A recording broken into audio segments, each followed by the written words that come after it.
Assalamualaikum warahmatullahi wabarakatuh. Saya Asis dari kelas TI 19B dengan NIM 071. Di sini saya akan menjelaskan tentang routing dinamik. Jadi routing dinamik adalah konfigurasi routing yang dapat membuat dan mengisi tabel routing secara otomatis dan dapat mengubah jalur forward tabel. Ciri-ciri dari routing ini yaitu routing ini mencari sendiri rute terbaik untuk pengiriman paket dan tabel routing dinamik terisi secara otomatis. Untuk kelebihannya, routing ini tidak rumit dibanding routing statik. Routing dinamik bisa digunakan untuk skala besar, dan admin jaringan tidak perlu mengetahui secara rinci informasi dari jaringan yang akan dihubungkan. Untuk kekurangannya, routing ini kurang aman dibanding routing statik, dan kinerja router menjadi lebih berat. Langsung saja kita masuk ke tutorial. Di sini saya sudah siapkan susunan seperti ini. Jadi ada 2 buah server, 3 buah router, dan 3 buah komputer. Untuk IP-nya, komputer 1 dengan IP 192.168.1.1/26 dengan gateway 192.168.1.62/26. Lalu PC2 dengan IP 192.168.1.65/26 dengan gateway 192.168.1.65/26. Lalu komputer 3 di router 2 dengan IP 192.168.1.129/25 dengan gateway 192.168.1.254/25.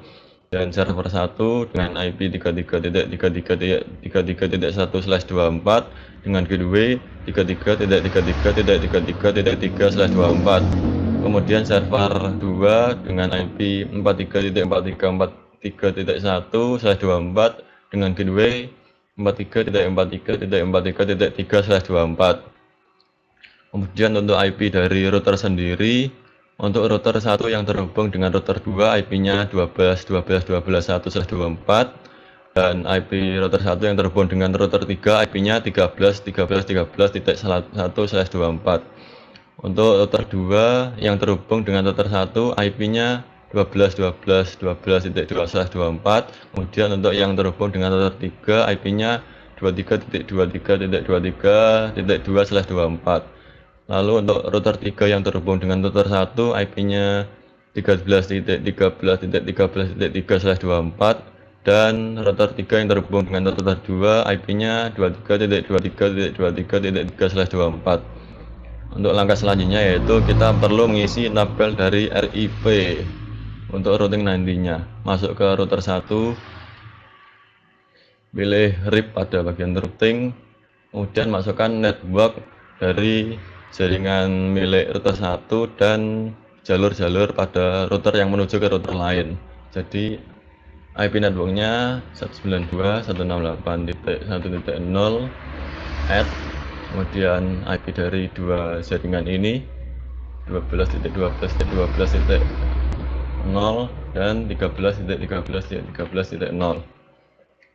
Jika sudah, kita perlu mengatur pada bagian CLI-nya. Untuk perintahnya yaitu router RIP, karena kita masuk ke pengaturan RIP, kemudian ketikkan perintah no auto summary version 2. Jika sudah keluar, kita masuk ke router 2, lakukan hal yang sama, masuk ke bagian RIP, masukkan IP network dari jaringan milik router 2 dan jaringan tujuan ke router-router lainnya, yaitu IP-nya 192.168.1.0 tambahkan, kemudian 12.12.12.0 tambahkan, dan 23.23.23.0 tambahkan.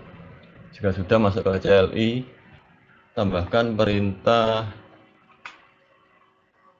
router RIP untuk masuk ke settingan RIP, kemudian ketikkan perintah no auto summary, kemudian ketikkan version 2 untuk RIP versi 2. Jika sudah keluar, sekarang masuk ke router 3, masuk ke bagian routing RIP, masukkan IP network dari jaringan yang ada di router 3 dan jaringan-jaringan tujuan ke router lainnya. Untuk IP-nya yaitu 33.33.33.0 0 untuk server 1, 434343.0 untuk server 2, kemudian jaringan yang menuju ke router 1, 13 0, dan 23 yang menuju ke router 2. Masuk ke bagian CLI, ketikkan perintah router RIP, kemudian masukkan perintah no auto summary version 2. Jika sudah, kita perlu menyimpan settingan dari setiap router tadi. Masuk ke router 1, bagian setting, pilih save. Lakukan hal ini pada semua router.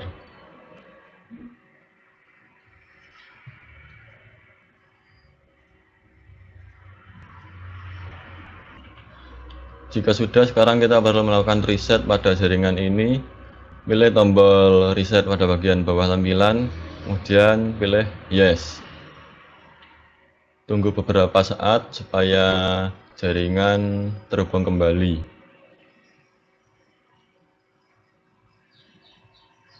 Sudah terhubung. Langkah selanjutnya yaitu kita perlu mengirimkan PDU dari setiap device ke device lain. Untuk caranya yaitu pilih tombol simulation pada bagian kanan bawah, pilih edit filter, pilih ICMP, kemudian pilih paket PDU di bagian atas tampilan, lalu kirimkan dari PC1 ke PC2 untuk percobaan pertama. Pilih tombol forward, paket kembali ke router 1, dan ternyata berhasil. Sekarang kita akan coba mengirim dari PC1 ke PC3 di jaringan router sebelah kanan. Pilih tombol forward, masuk ke router 1, masuk ke router 2, masuk ke PC3, kemudian paket kembali ke PC1. Sekarang kita akan coba mengirim dari PC1 ke server. Pilih tombol forward, paket masuk ke router 3, masuk ke server 1, kemudian paket kembali ke si pengirim, yaitu PC1. Kemudian untuk percobaan selanjutnya kita akan coba kirim dari PC3 yang ada di sebelah kanan ke jaringan komputer 1 dan server 1. Pilih PDU, kemudian kirimkan dari PC3 ke PC1. Pilih tombol forward, paket masuk ke router 2, masuk ke router 1, masuk ke PC1, kemudian paket kembali.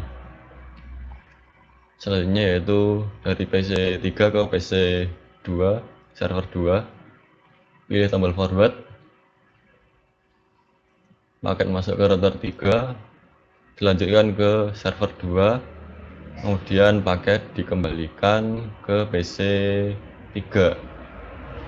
Berhasil. Kemudian untuk yang terakhir, kita akan coba kirim paket dari server 1 ke komputer-komputer lain, misalnya ke komputer 1. Pilih tombol forward, paket masuk ke router 3, masuk ke router 1, masuk ke PC1, kemudian paket kembali ke server 1. Kemudian untuk yang terakhir, pengiriman dari server 2 ke komputer 3. Pilih tombol forward, paket dikirimkan ke PC3, kemudian paket kembali ke server 2. Seperti itu. Sekarang kita akan coba tes reset pada CMD komputernya. Kembali ke real time, pilih PC1, masuk ke bagian tab desktop, pilih command prompt. Sekarang kita akan coba trace dari PC1 ke PC3. Ketikkan tracer IP dari PC3. Enter. Di sini tampilannya ada 3 jalur, yaitu 1.62 yaitu gateway-nya dari jaringan ini. Kemudian 12.12.12.2 ini adalah IP dari router 2 yang menghadap ke router 1, Kemudian yang ketiga adalah IP dari PC3. Kemudian kita akan coba trace dari PC1 ke server 1. Ketikkan perintah tracer IP dari server 1. Enter. Seperti ini tampilannya. Jalur pertama yaitu gateway dari komputer 1, jalur kedua adalah port dari router 3 yang menghadap ke router 1, dan jalur ketiga adalah server 1 itu sendiri. Kemudian kita akan coba tracer dari komputer lain, misalnya komputer 3. Masuk ke tab desktop, pilih command prompt. Sekarang kita akan mencoba mengtrace jalur menuju ke PC2. Ketikkan perintah tracer IP dari PC2, enter. Di sini tampil 3 jalur, yaitu yang pertama jalur dari gateway sendiri, gateway router 2, kemudian jalur dari router 1, kemudian IP dari komputer 2 itu sendiri. Kemudian untuk trace selanjutnya, melakukan trace terhadap server 2. Perintahnya tracer IP dari server 2. Enter. Ini juga sama, ada 3 jalur, yaitu pertama ke router 2, router 3, kemudian ke server 2. Sekarang kita akan coba trace dari server 2 ke PC-PC lainnya. Masuk ke server 2, kemudian tab desktop, pilih command prompt, ketikkan perintah tracer IP dari komputer 1. Pilih enter. Ada 3 jalur. Kemudian untuk tracer menuju ke PC3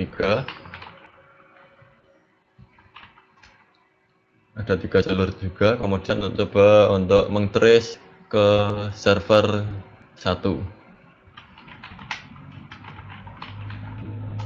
Salah.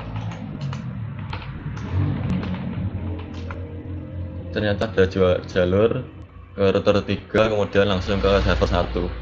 Seperti itu. Untuk yang terakhir kita akan mencoba menutup jalur dari router 3 ke router 1. Jadi untuk jalur 3 ini kita matikan. Yang menuju ke router 1 yaitu port serial 2. Kita off kan. Kita perlu menunggu minimal 15 detik supaya settingan routing RIP ini bisa mencari jalur sendiri. Kita tunggu terlebih dahulu supaya routingnya bisa cari jalur sendiri.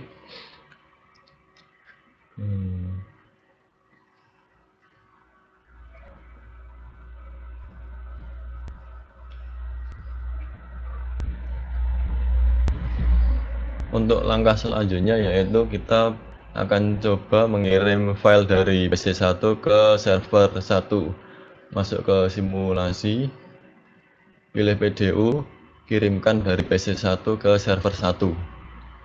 Pilih tombol forward, paket masuk ke router 1, diteruskan ke router 2 karena jalur langsung ke router 3 tidak bisa.